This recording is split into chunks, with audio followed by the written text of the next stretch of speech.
കുന്നുകുളം തെക്കേപ്പുറം മാക്കാലിക്കാവ് കുംഭഭരണിക്കിടെ ആനയിടഞ്ഞത് പരിഭ്രാന്തി പരത്തി. ഇന്ന് രാത്രി 7 മണിയോടെയാണ് സംഭവം. ദേവസ്വം തിടമ്പേറ്റുന്നതിനായി കൊണ്ടുവന്ന തടുത്താവിള ശിവൻ എന്ന ആനയാണ് ഇടഞ്ഞത്.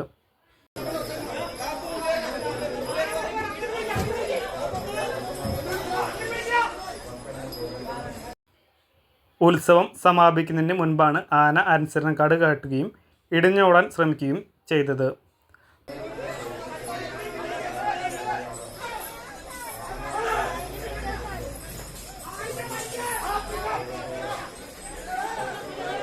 പാപ്പാന്മാരെ അടുപ്പിക്കാതിരുന്ന ആന കൂടുതൽ പ്രകോപിതനാകാതെ ഓടാതിരുന്നത് വലിയ നാശനഷ്ടങ്ങൾ ഒഴിവാക്കി.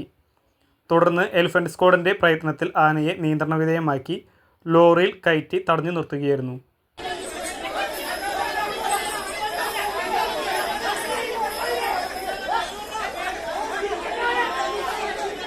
ലോറിയിൽ നിന്ന് ആന ഇറങ്ങാൻ ശ്രമിച്ചെങ്കിലും ലോക്കായതിനാൽ കഴിഞ്ഞില്ല.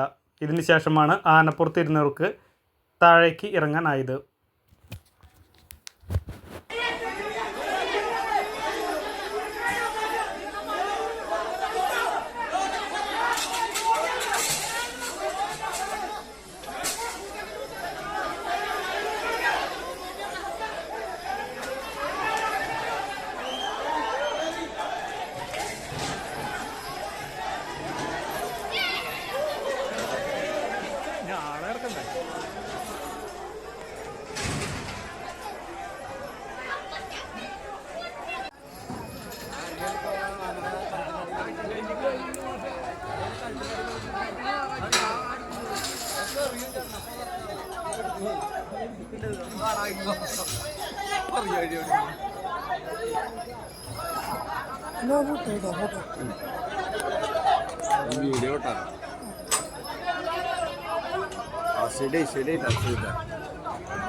ശരി